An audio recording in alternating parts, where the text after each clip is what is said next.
place is nowhere. And it's forever. Ghosts of my life.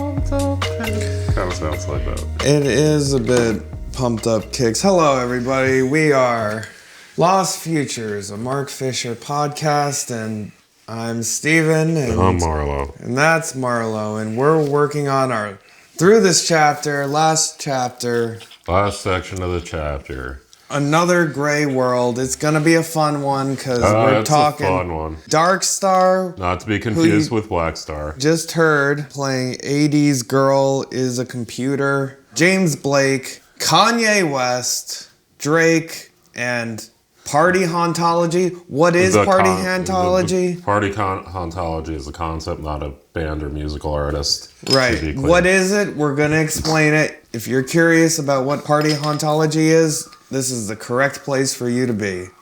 Well, let's get into it. It's a really gray sounding synth, really organic and grainy.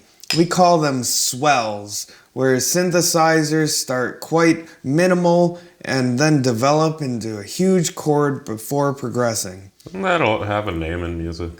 I felt like it wouldn't be right if we just carried on with that day glow hyper dub sound of a couple of years ago. I mean, I love those songs, but it already feels like a lifetime away. And that was Darkstar's James Young about the album 2010's North, an album that most of the first part of this essay is concerned with by the band Darkstar. And who is Darkstar? Well, they are an electronic artist that you just heard who came out with North in 2010. We listened to the album, or at least most of it. That was probably the most upbeat song, the one that I played. The rest of it was a lot of synth music, a lot of... Oh no, listen to our Burial episode. It sounds a lot like Burial. Well, it's a lot like Burial, and he compares it to Burial, but it's even more pared down than Burial. Like, it's more synthy than Burial. Yeah. It doesn't have the kind of dancey beat that Burial does, which is...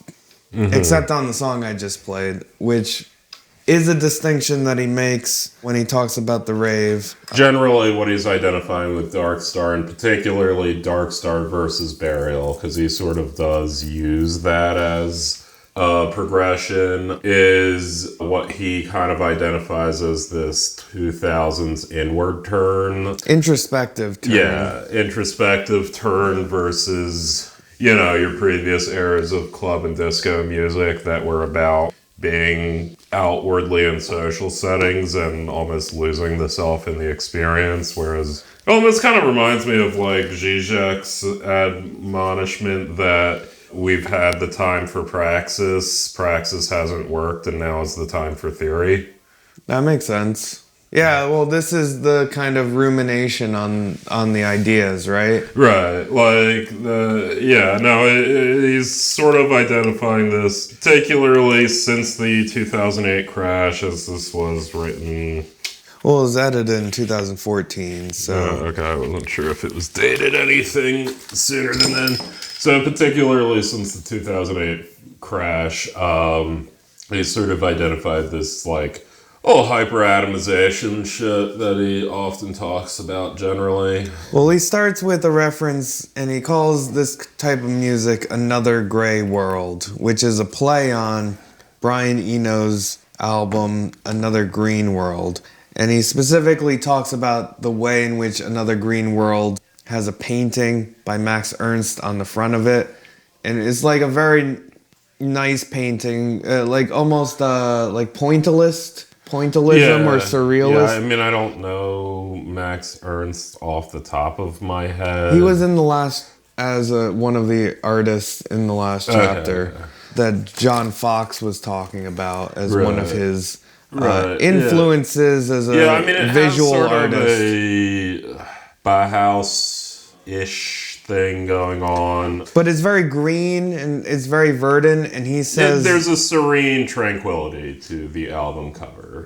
And he says that it's like that album cover, but blown out, turned into ash. Yes. Yeah. So yeah, it's the sort of dark foil to the Brian Eno And album. that sort of makes sense, because it is drawing from a similar ambient-ish place, synth place.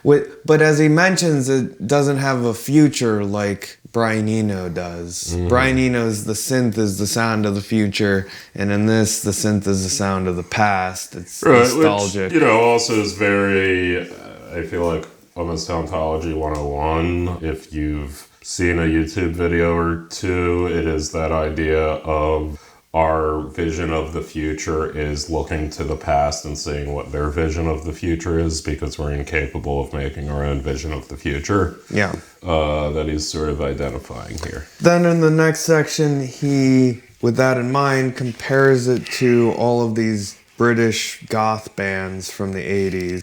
He compares it to his favorite, Joy Division. If you're interested in more about Joy Division, go listen to the Joy Division episode.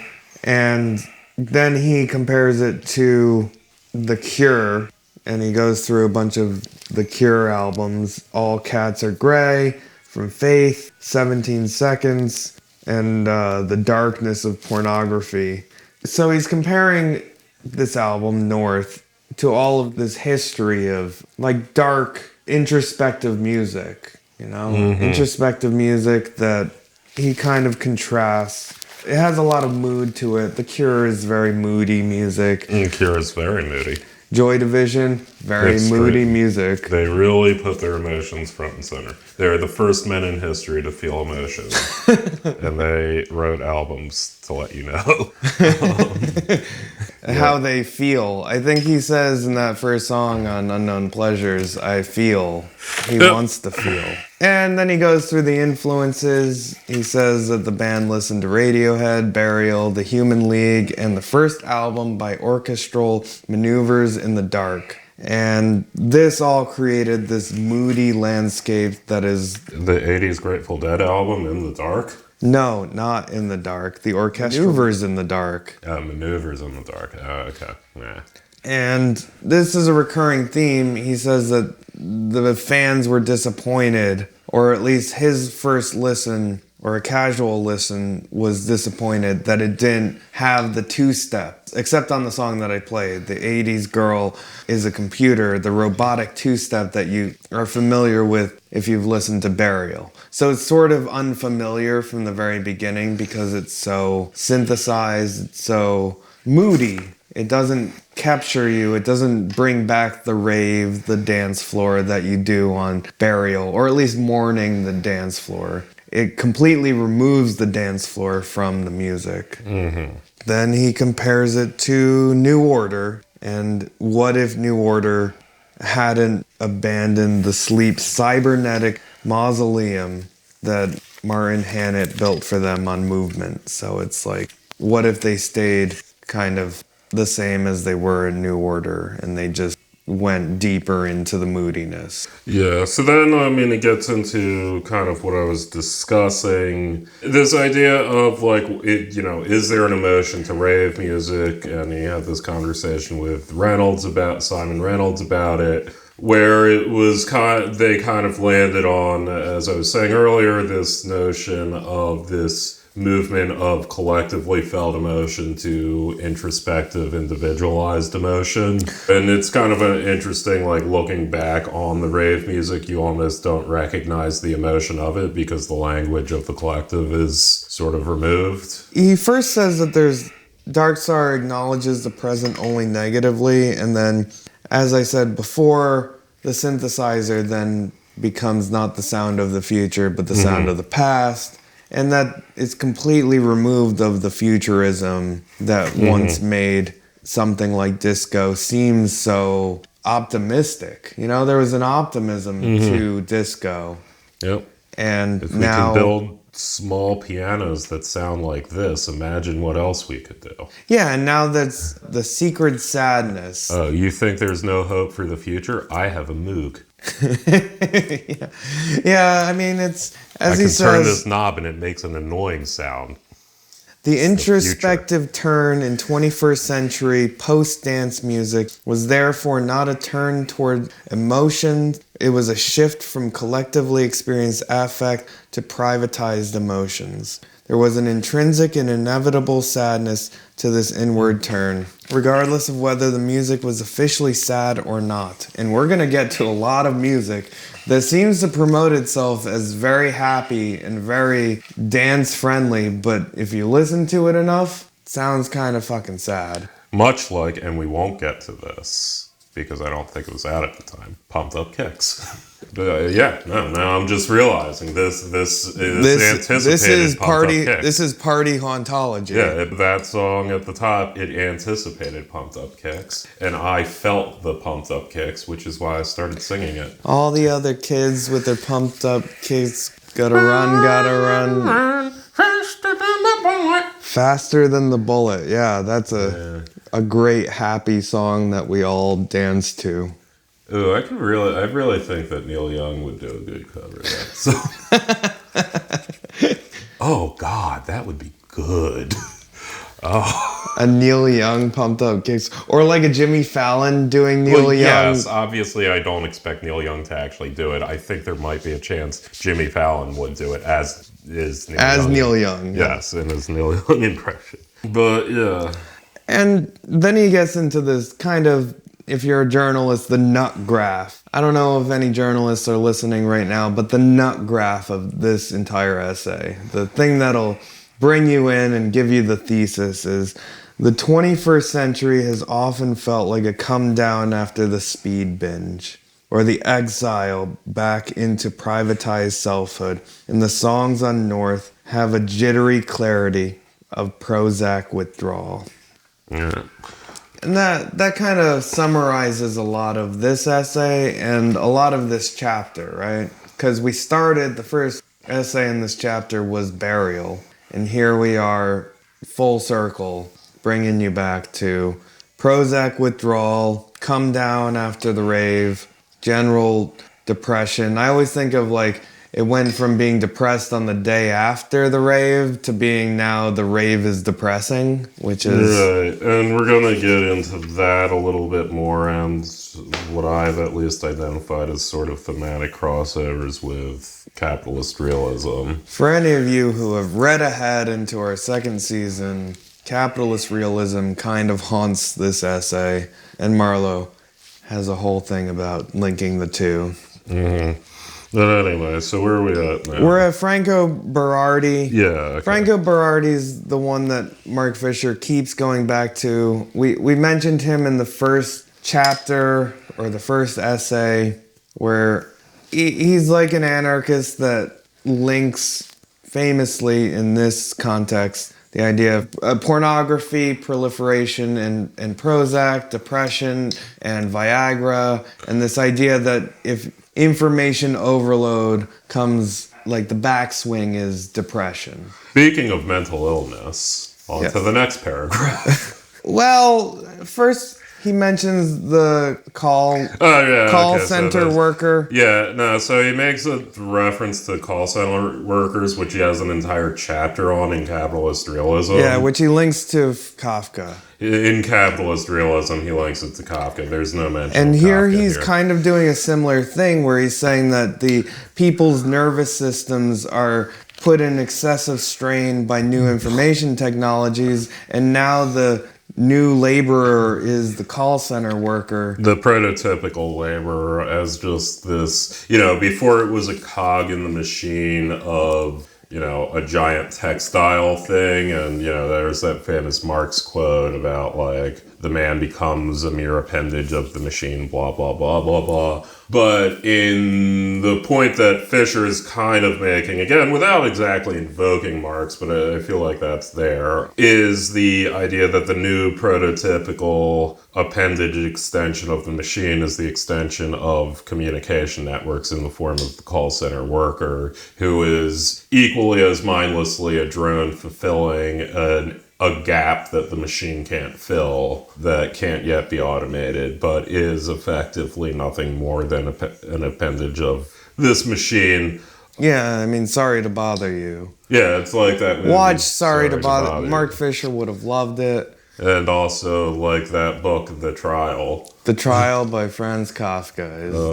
So it kind of has that point. Also sort of feeds into this other point that he makes in Capitalist Realism in a different chapter, because he does use the phrasing communicative matrix. And it's this idea of this constant plug-in to communication that is effectively depersonalizing in many ways. It doesn't connect us better to the here and now, but just kind of takes us out of the here and now, so we don't have to connect to those around us, is generally what I think he's trying to allude to. Yeah, which is also another idea he gets, and then that kind of then leads into a similar thing in Capitalist Realism, which is the concept of depression from overstimulation, or not even depression from overstimulation, I wouldn't say, but the idea of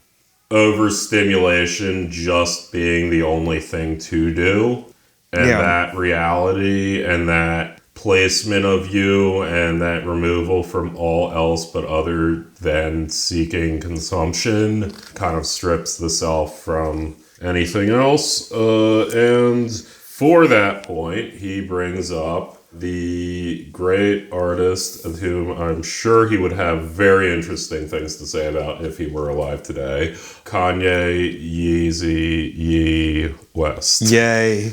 And we're gonna play some Kanye. Why would she make calls out the blue?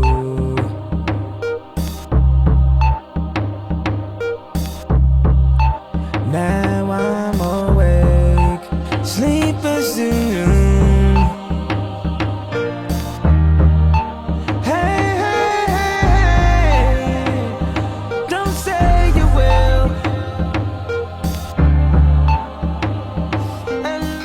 Right. So, much like Jimmy Savile, Kanye was fine at the time. No one knew, but No one knew.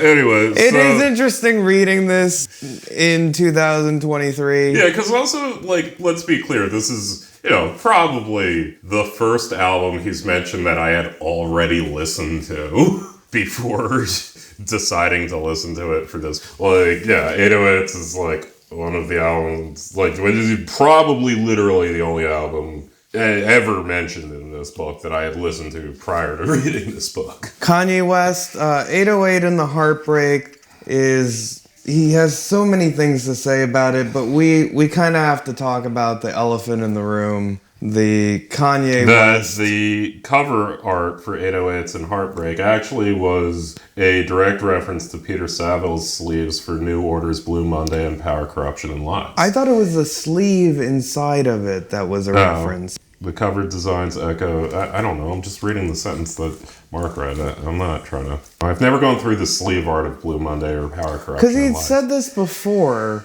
Yeah.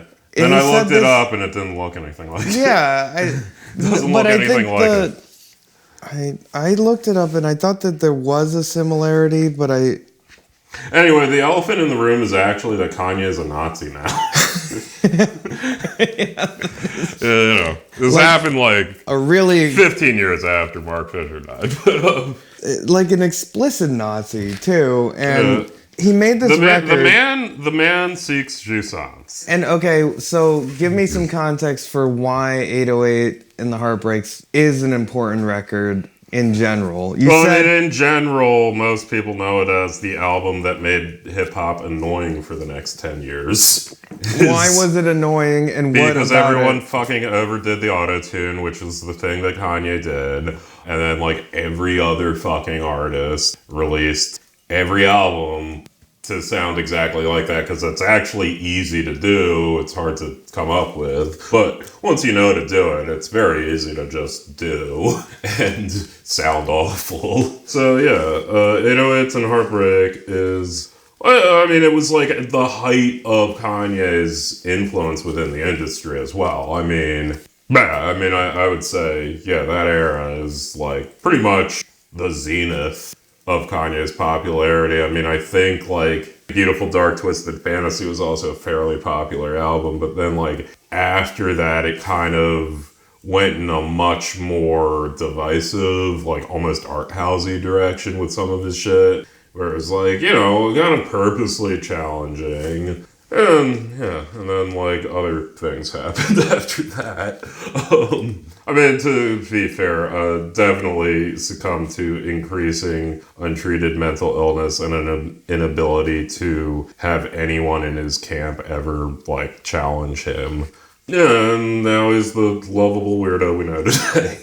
That's the story of Kanye from 808s and Heartbreak till now. Let's not be so flippant about. I mean, he was important at the time. He mentions how Cher came up, kind of popularized auto-tune, and then Kanye made it basically the thing in R&B. Right, but I mean, like Cher used auto-tune in a song in the 90s. Yeah, do you believe in life after life? Right, she used auto-tune. I don't know that you can say it necessarily. It was noted at the time. It was interesting at the time. It didn't start every female pop artist for the next 10 years doing a whole fucking album like that. I'm not like an expert on hip-hop history, but like it does feel like this is also in many ways the last point at which Kanye kind of had more influence than Drake, and then Drake kind of took over after that for the next... Who also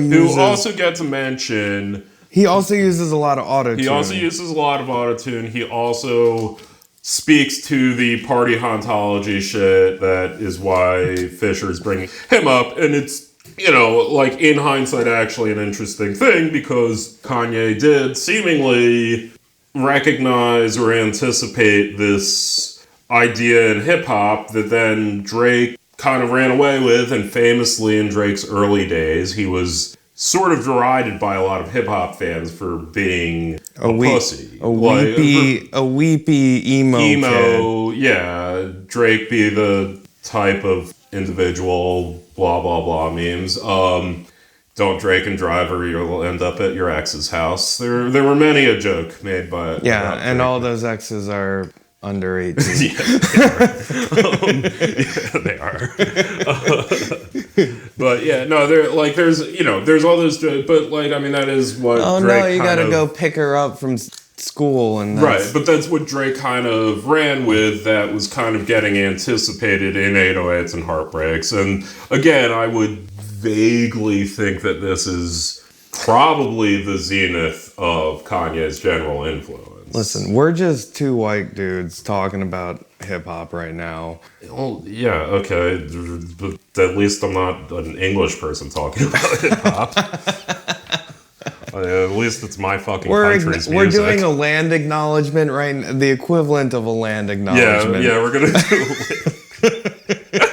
every time fucking Robert Plant comes on stage, he has to give a land acknowledgement for his songs. To Willie Dixon and Robert Johnson for his fucking songs. Yeah. Yeah, but anyway, yeah, well, you know what, at least it's like the culture of my nation, I would say. Unlike, you know, some other countries filled with white people who have a lot to say about Black American music for some fucking reason. Okay, so Kanye is now a Nazi, and the one link to speaking of our nation, gather from this essay and him being a Nazi, is that here Mark Fisher talks about this is the kind of auto-tune lament you might expect Neo Pinocchio and Android Oedipus David from Spielberg's AI from 2001 to sing, a little like Britney Spears' Piece of Me. You can either hear this as a moment when a commodity achieves self-consciousness or when a human realizes he or she has become a commodity. I linked this to Kanye's Nazism because his original reason for becoming a Nazi is because he signed a bunch of contracts with lawyers who he identified as Jewish lawyers. And his Yeah, whole... I mean, he identified him of a certain religion. We know what religion he's talking about. He can't say the religion. but then he says they're all Jewish. But yeah, then he later says the religion. It's the lawyer religion. Oh my god. Yeah. Well. Anyway. But the point is that the anti-Semite had to invent a Jew, and it ended up being the Jews. Yeah. The point is he started identifying his own alienation and his own becoming of a commodity is. Okay, alienation in all its various Marxist reflections of the meaning of that word. Right. And he was identifying that alienation. Well, the alienation of his labor as was reflected by the way in which his commodity was used. And he was seeking answers, and he found an answer that a lot of people have found. well, there is the Zizek thing about Pokemon Go, where if you just look through the lens of Pokemon Go and you see the extra thing added to the universe, like you see the Pokemon in the already existing universe, and he says the Nazis created the Pokemon, which was the Jew. Right, yeah. And so if you look around through the Pokemon Go, you'll see the Jew and everything. And now Kanye sees the Jew and everything. Mm-hmm. He sure does. Anyway, so we're talking... So Mark Fisher was really talking about Kanye to make this point. Again, about his concepts of party hauntology, which seemed very similar to his concept from capitalist realism of... something hedonia. I forget what the fuck. Anhedonia. No, ahedonia is the inability to seek pleasure. It's depression. I think he calls it chronic hedonia. Okay. Many of the teenage students... This is from capitalist realism. This is from capitalist realism. Many of the teenage students I encountered seemed to be in a state of which I would call depressive hedonia. There we go. Depression is usually characterized as a state of anhedonia, but the condition I'm referring to is constituted not by an inability to get pleasure so much as it is an inability to do anything else except pursue pleasure. Right, and he's using Kanye and to a lesser extent Drake to highlight this point. I think it's fairly clear how this point could be made with these artists if you're familiar with them. But yeah, I mean, essentially this idea of you're past the point of bragging about having everything, you're kind of almost pissed off you have everything, but you're still talking about having everything because there's nothing else to fucking talk about. There's a lot of this sort of feeling that, including also the Drake song Marvin's Room, where he's just discussing being a really terrible individual. He's so sad and weepy in that song. And it's this very much it sounds like what a groomer would say. It's very much in this oh man, I got fucking gold shit everywhere and a 9-inch dick, but I'm so sad, girl. Kind of annoying fucking incel-y dude who's just how I used to be as a teenager. Just a terrible human being. Just being oh man, I'm so fucking sad that I'm I have everything, and anyway, I know you got that boyfriend, but I'm such an asshole, LOL. That kind of shit. Just being a dick the whole time, and but paradoxically very sad about all the things he has and the decisions he chooses to make. Well, he's extremely pathetic. Yeah, a very pathetic figure. He's a very pathetic, and he's pushing himself out there as you should have sex with me because of how pathetic I am. Mm-hmm. And here's some Marvin's Room. I assume this is a woman he's called. Yes, this is... Yeah, that's a thematic thing throughout the song. It includes this woman being slightly annoyed on the phone and never seeming to actually It's a very weird song. It is. It's like, yeah, if you fucking like listen to hip hop in the early 90s and then nothing else, and then you heard this song, it'd be like, what the fuck is this? Alright. Yeah. Yeah, he does mention that it's a hedonist sadness.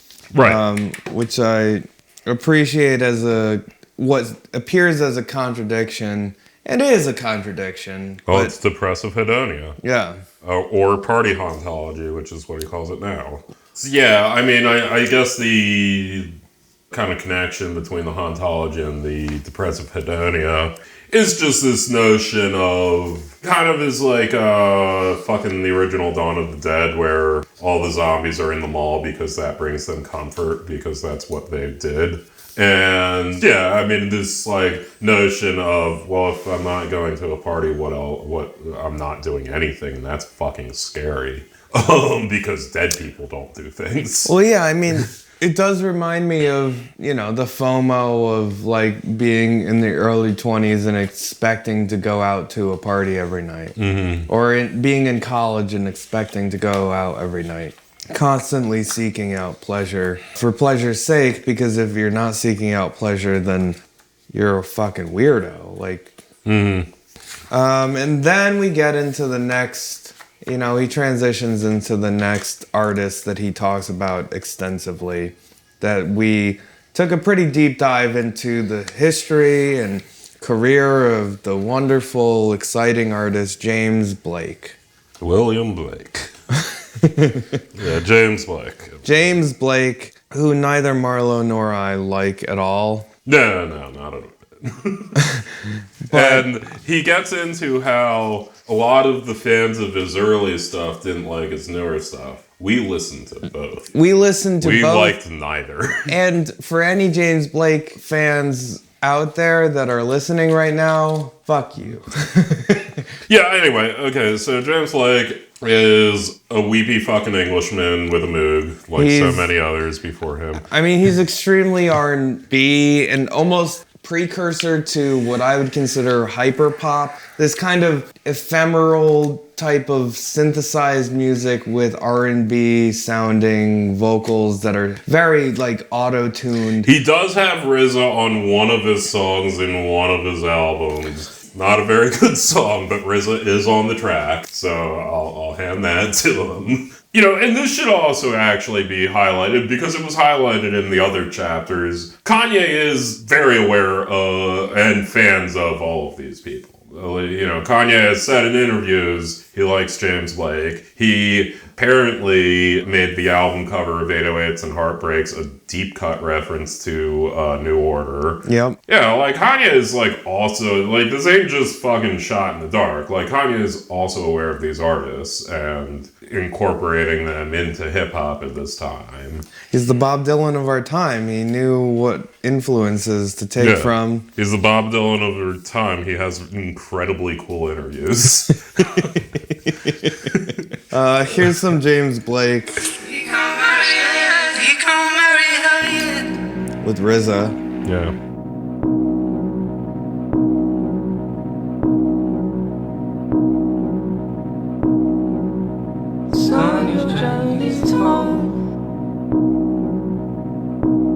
Strong pheromones and cologne enhance the stench of her.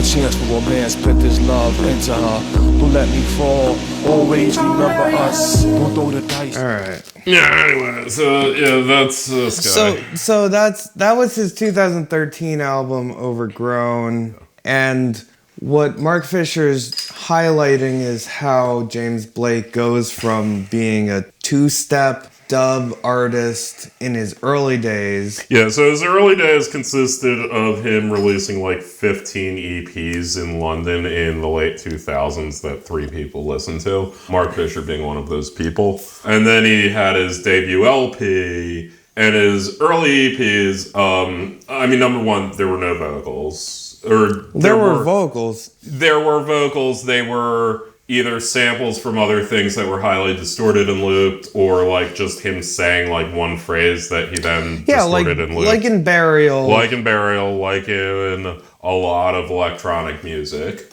And then with his release LP, he wrote full songs, which to this scene is pop music. Yeah, no, they hate that. They hate the idea of writing a singular cogent piece of music and lyrics and melody all come together to have a self-contained like thing with a structure to it. Fucking can't stand it. Well, as Mark Fisher says, listening back to Blake's records in chronological sequence is like hearing a ghost gradually assuming material form. Or it's like hearing the song form recoalescing out of digital ether. Mm-hmm. And he goes through an older track from an older album, which we listened to, and I'm not going to play it because it fucking sucks. But it is just all these fractured bleep bloops. Yeah, like again, if you've been, at a house party at someone's house. Well, they've had this party, they had a DJ station, and now it's 3 o'clock in the morning. And someone who is like, oh yeah, man, I can just go on last, like, just let me do my set, and they get on. This would be the music they would play. Yeah, and this music is so ubiquitous, and I guess I never realized where it was coming from until today. But I always disliked this kind of music and the presentation that this music kind of presented. Like a little white noise generator, and then like pause, and then yeah, and then that's the thing about it that he's kind of showcasing from Kanye to James Blake is the auto-tune. Heavily used auto-tune. He's kind of tracking almost a history of auto-tune and how that became the dominant form that vocals were used in pop music in like the 2010s. And what does that mean to how depressed we were after 2008? That's at least the larger meta-narrative that I'm gleaming from him is like, because he talks about like the crackle and how the crackle ends up being this thing that became ubiquitous in all of this music and how that points to a type of hauntological ache of the past while trying to reformat it in a digital feature. And here it is, the voice, sort of like in the Tricky chapter. Because I do want to also like point out this kind of connection he's making between Blake and Burial. Because when he was talking about Burial, he was talking about the necessary hauntology of dubstep.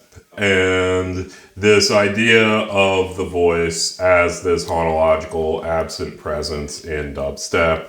And in this case, his very particular thing he's honing in on, and in his words, at the very least, some other collection of fans of this genre of music also honed in on, is the idea of bringing the voice into the forefront as removing these veils, which, whenever Fisher mentions veils in this book especially, I do kind of think of Spectres of Marx and the burnt mask section in the first chapter with Hamlet and whatnot. Yeah, and also like the way in which Marx and Derrida both point to these things within our culture that are going to haunt the society at large. So, and you called it, this kind of, again, this sort of Gen X-y authenticity thing. Search for authenticity. Yeah,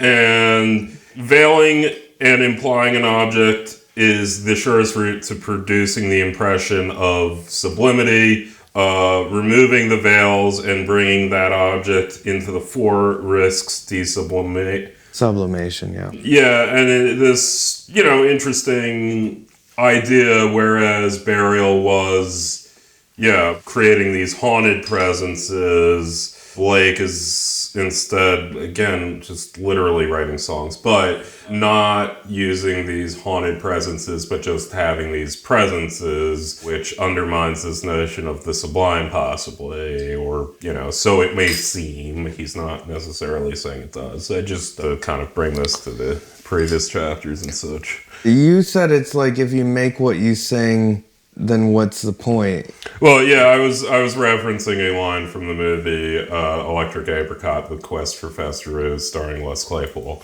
which one of the characters says a line which is a joke in the film, which is, if you speak in a way that's clear, then everyone can understand you, and what's the point of that? Which is sort of very similar to what's kind of being laid out here in so many words. He also says that that the effects of it is extremely solipsistic. And I find a lot of all of this chapter pointing to the ego and solipsism as this kind of thing that becomes privatized through the music. Mm-hmm. And James Blake definitely speaks to, we are a self, we are sad, and we are going to present ourselves as this sad and hedonic or depressive hedonia of somebody who's constantly seeking out the pleasure while also miserable the entire time they're doing it. And this then comes around. He comes around to R&B and club music and how that also reflects this kind of zeitgeist. Depressive hedonia or party hauntology, which is what he's calling it in this book. Yes, which I like as a term. I like party hauntology. Yeah. I mean, it's just a fun way to describe a genre that I never thought of before. It's kind of a critique or an observation about R&B. He says so much of mainstream culture's hedonism is imbibed with this, and you would have thought that R&B being the new club music would have euphoria and ecstasy, but now it's just like it's got a hidden sadness to all of it. And he goes through a lot of pop music during the mid-2010s, which seems so long ago now, but he goes through Flo Rida, Pitbull, will.i.am, Jay-Z and Alicia Keys' Empire State of Mind, Kesha's TikTok, Flo Rida's Club Can't Even Handle Me Yet. And he says that pop has always delivered sugar-sweet pleasure, but there's a tyrannical desperation about this new steroid-driven pop. It doesn't seduce. It Imagine if the song tyrannorizes. Just Dance was sung as an order. Just Dance. Yes. And they were holding a gun up to you and saying, just dance. That is sort of the idea we're getting into. Yeah, and he mentions Berardi. He loves mentioning Berardi here because it's always like, we're horny, but we're fucking miserable. It's like... Then he weirdly compares Katy Perry to swans for some fucking reason. I love that. That's so awesome. He says if last Friday night were slowed down to a halftime, it would sound as bleak as early Swans. Which, if you don't know Swans is some of the bleakest music out there. You know, if you play Miley Cyrus backwards, it becomes the Melvins. Well, Swans has a song called Raping the Slave. Yeah, I know. Yeah, they're fun as shit, man. They're awesome. Yeah, they also have some of the most depressing lyrics imaginable. I love them as a band. For anybody I'm wearing an adjacent band's sweatshirt right now. I love Swans. Early Lady Gaga, if you play it faster, actually, it becomes the Toadies. Yeah. Okay, speaking of her, Beyonce and Lady Gaga's Telephone. We gotta talk. That was a fun as shit video. We gotta talk about that because really he mentions it in here. Yeah, it was like just one of those like general mentions of his where it's like, yeah, me and Steve don't really listen to that much pop music, and it's like, I've probably heard that song at some point, but let's give it a listen. Music video was wild. The music video is, you can call it a send up to Tarantino.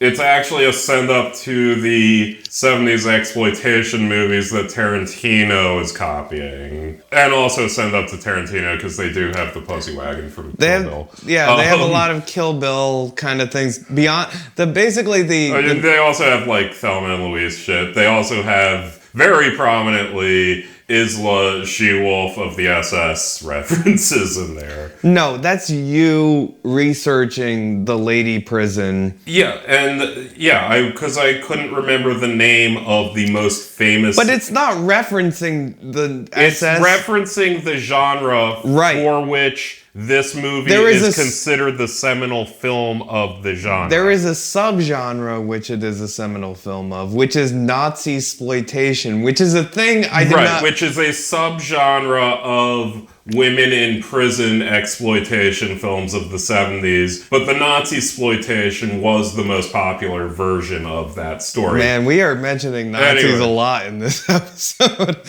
The thing that Mark Fisher is talking about, telephone here, which is like an old man Gen X-y kind of thing, is that, man... Last time Mark was at a club, everyone was looking at his phones, and that made him sad. Well, yeah, now when you're at a club, people are looking at their phones, and this song is complaining the entire time. I mean, this song is like a classic, like, girl group or girl singer, pop singer power song of why must there be men annoying me when I'm trying to have so much fun? I'm trying to have fun on the dance floor, and men are blowing up my digits. Which is a very, I mean, that's been like the summary of girl pop songs since like the 50s. But, you know, this one was filmed in a serious reference to Isla She-Wolf of the SS. And other similar movies to Isla She-Wolf of the SS. Then he gets to the Katy Perry, which we also watched the music video of. Less impressed. Less impressed. It is a sad song about... It is definitely a very clearly, these lyrics are actually objectively awful. And the music video is like... also awful. The music video is just so weird, and I don't, like, I get that, like, you're trying to be funny, it just didn't land. Go watch the music video. But yeah, the telephone music video, I could watch that again. He then goes in and links it to capitalist realism a lot. Heavy in this, where he talks about keep partying like it's your job. He mentions David Guetta's Play Hard, which is an awesome song, which we're going to play at the end of this episode because it's a great way to end an episode. But you've also absolutely heard this song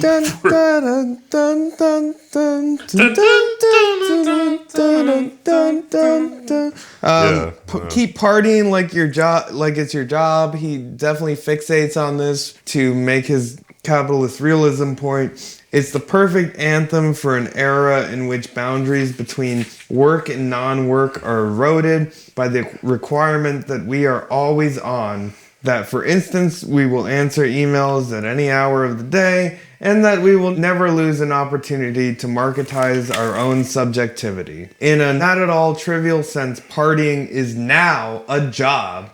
Images of hedonistic excess provide much of the content on Facebook, which Marlow is now on Facebook, looking at everybody partying, uploaded by users who are effectively unpaid workers creating value for the site without being remunerated for it. Partying is a job in another sense, in conditions of objective immiseration in an economic downturn, making up the effective deficit is outsourced to us. So everybody's sad in the depression following the 2008 crash.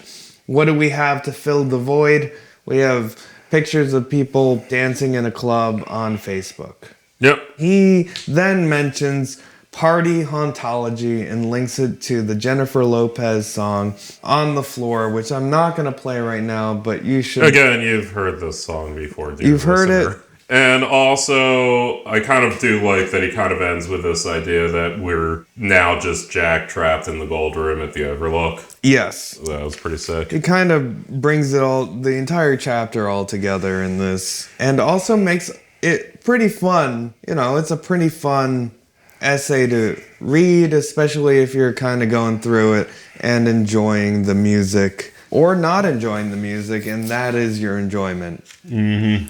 And we're not going to mention the Black Eyed Peas, I got a feeling, because Marlow hates that song. Who doesn't? Like, they're, like, seriously, they should have gotten shat on instead of Nickelback at the time. I'm just gonna throw that out there. They are the like absolute R&B equivalent of Nickelback. And, like, the fact that everyone just was like, ew, look how cool I am because I hate Nickelback. Well, he compares it to I've Had the Time of My Life, which is a very funny song to reference. Yeah, I mean, they actually do sound quite similar, the two songs. Maybe I should play that song. No. That's basically the end of this chapter. It's been a great chapter. We'll see you in the next chapter, The Stain of Place. The last chapter. We got 5 more essays to go. Yep. And signing off for now. Dancing. Everybody's dancing to this song. Marlon. How can you not? It like orders you tyrannically to dance. Yeah, it tells you play hard. I beat the way that you rockin' with that thing, girl. Stop